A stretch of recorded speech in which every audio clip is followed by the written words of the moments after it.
Il est de retour, messieurs, dames. Bienvenue à tous dans cette nouvelle vidéo Clash of Clans. Aujourd'hui, énorme vidéo d'attaque de ligue que j'ai faite. Alors, des attaques OP, des attaques complètement éclatées.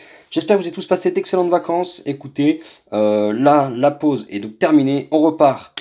Jouer de la batterie. Voilà, on est parti, messieurs, dames. 4 gameplay, 4 commentaires. Je vais essayer d'être le plus court possible, en tout cas. Très content de vous retrouver pour cette nouvelle vidéo. Écoutez, c'est parti. Et donc voilà, premier gameplay, messieurs, dames. Alors, un gameplay de Ced, enfin de Gide, pardon. Donc j'ai été invité dans le clan Valen City en TH12 et en TH13. Donc ici c'est du 12, pardon, du 11 contre 11. On voit qu'il a les héros 50, 42, enfin 42, 50 et 15, si je dis pas de bêtises. Donc il n'est pas du tout max, en tout cas il attaque une grosse base TH11. Niveau def, il attaque en AQH Minogue, donc très intéressante la compo. L'attaque également est très intéressante, c'est pour ça que je l'ai choisi que je l'ai choisi et que je vous la montre, simplement parce que mes attaques à moi c'était complètement éclaté au sol. J'avais du T11, j'avais du T12 en face, ou alors j'avais du TH14. Voilà, donc franchement les attaques pas ouf du tout. J'ai fait une ligue correcte mais sans plus, donc je vous présenterai aucune attaque HDV12 ou 13 que j'ai fait de la ligue, parce que cette ligue était complètement éclataxe pour moi, elle était ennuyeuse vraiment, en 12 et 13. Bon, c'était sympa, j'ai mis des étoiles, mais bon, j'avais pas non plus de TH13 intéressant en face, j'ai tous plus le vert, donc voilà, il n'y a pas trop de niveau. Par contre en 14 ça va être intéressant. Donc là on est sur du TH11, voilà, on revient tranquillou. Donc là on a un AQH qui fait vraiment le taf. On a vu, hein, il a quand même pris un quart de la base avec son AQH et son roi, c'est quand même assez phénoménal, hein. Le truc est vraiment monstrueux. Donc derrière il va du coup envoyer le Minogue pépère. Là il a créé le grand L, hein, le grand L nécessaire pour l'envoi du Minogue. Par contre je sais que certains envoient le Minogue en ligne, lui il a choisi de l'envoyer en tas. Alors je ne sais pas pourquoi. Je ne sais pas pourquoi il a envoyé en tas, parce qu'en ligne ça aurait pu être intéressant aussi pour justement déblayer le contour et tout envoyer au centre. Malheureusement il l'a pas fait, donc là il a quand même perdu pas mal de cochons. Le premier gel ici, le soin également, voilà, il met les deux, hein, le gel pour la mono, le soin pour les DPS. Ici on est quand même sur une attaque qui ouais, se présente, alors se présentait pas extrêmement bien, dans le sens où le Warden est encore loin, la reine certes elle est full mais elle est au centre de la base et bon elle avance lentement, hein. Beaucoup de bâtiments à fort pouvoir PV ici, donc on est quand même sur quelque chose d'assez long à faire tomber. Donc voilà, et le temps que les mineurs arrivent, il n'y a plus grand chose comme cochon, tous les cochons sont en PLS. Il reste du coup la reine, hein, en haut, qui va à elle seule réussir à faire quand même une bonne partie de la base. Là les mineurs ont bien avancé malgré tout, on est quand même sur une fin d'attaque avec une bonne masse mineure, mais plus du tout de cochons. Mais c'est pas grave, les mineurs font beaucoup plus de damage que les hogs, donc là on est sur quelque chose assez badass, puisque l'accaparade n'était limite même pas nécessaire. Deuxième attaque, messieurs dames, ici une attaque complètement éclataxe en HDV 14. Oui, vous avez bien vu, 14 contre 13, j'ai failli me planter. Voilà, donc on va aller crescendo dans la puissance de cette attaque. Donc là c'était en jour 3 ou un truc comme ça, ou jour 4 même. Une attaque vraiment merdique. Vraiment l'attaque à ne pas faire. Voilà, je vous montre là actuellement ce qu'il ne faut pas faire. Donc j'envoie la reine d'un côté, la championne de l'autre, sauf que j'envoie la championne sur le roi. Bingo, complètement nul. Vraiment la strat pété du fiac. À ne pas reproduire chez vous, si vous voulez essayer de perf, franchement. Bon là j'ai perf parce que simplement la base est éclatée, hein, et que j'ai attaqué en aérien bourrinos. J'ai juste atomisé, mais bon, heureusement j'étais 14, hein, 13 ce serait jamais passé. Donc là, bon, on envoie tranquillou les attaques. Ouais, je l'ai mis en x2, hein, vous voyez un petit peu la vitesse des choses. Mais vous voyez que quand même, les dragons sont quand même tellement espacés qu'au final, on a quand même perdu énormément de temps et tout ça. Bon là, les bats font vraiment le taf. Et là, je perds toutes mes bats à la fin, c'est trop bien. Il y a encore la championne, c'est clean, nickel. Bon, on va finir quand même sur une attaque avec quelques drags malgré tout. Heureusement qu'il était HDV13 pas back, ce serait jamais passé sinon. On va passer à l'attaque suivante. Voilà, ici du coup sur un gros TH14, hein, voilà, je vous ai dit on va crescendo, hein.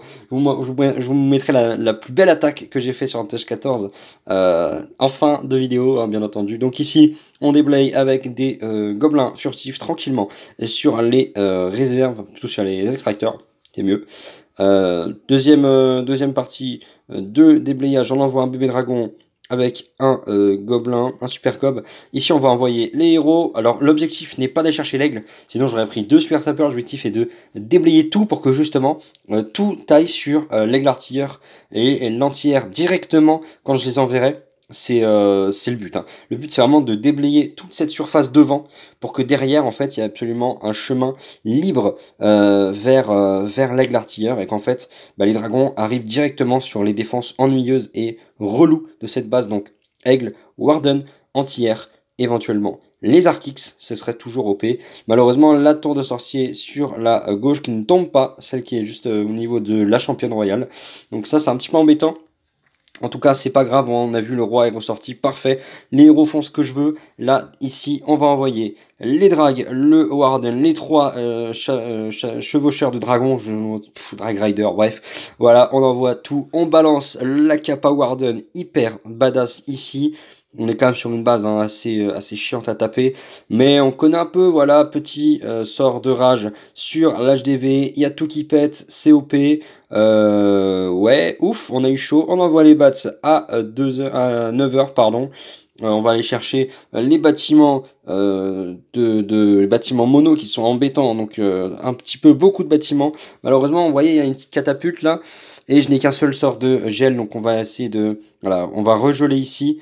Objectif simplement prendre cette kata. Tant pis pour la multi. Est-ce que la multi va tomber avec les bats? Et oui, elle tombe avec les bats, c'est un coup de drague, tant mieux. Vous allez voir quand même que malgré tout, ça se joue à pas grand chose, parce qu'il y a quand même encore une anti-aérienne, encore une anti-air qui va piquer. Mais les chevaucheurs de dragon ont cette puissance d'aller directement sur les bâtiments défensifs, et donc l'anti-air va tomber tranquillou. Mais là, petit souci technique. Il s'avère qu'il y a un roi des barbares encore. Il s'avère également que le time se fait de plus en plus court. Donc là, j'avoue, j'étais un peu en stress, sachant que j'ai dû finir à 4, 4 secondes, je crois, avant le, avant le time's up. Donc j'ai fait ah. Bon, on va espérer. Surtout que là, vous avez vu peut-être les mines noires qui ont fait tomber pas mal de chevaucheurs de dragons et des dragues. Du coup, il ne reste plus grand chose. Et là, aïe aïe aïe, encore ça, et boum, allez. J'ai vraiment pris la saucée à la fin. Vraiment, il avait piégé à fond là-bas le village. Bon, voilà. Et maintenant, la meilleure attaque pour la fin, messieurs, dames. La meilleure attaque, elle se situe en premier jour ou deuxième, quelque chose comme ça. Gros clan en face. Ils ont fini simplement premier de notre ligue en Crystal 1, donc très très gros clan. Ils étaient quasiment full TH14, hein, donc il y avait quand même du lourd. Et là, vous allez voir, même moi, je suis trop fier de cette attaque. Parce que vraiment, la strat était ultra OP. C'est une anti-3 que j'ai kiffé attaquer. J'ai eu la strat quasiment instantanément. Et je l'ai fait direct. J'ai même pas discuté avec le clan, je l'ai fait direct.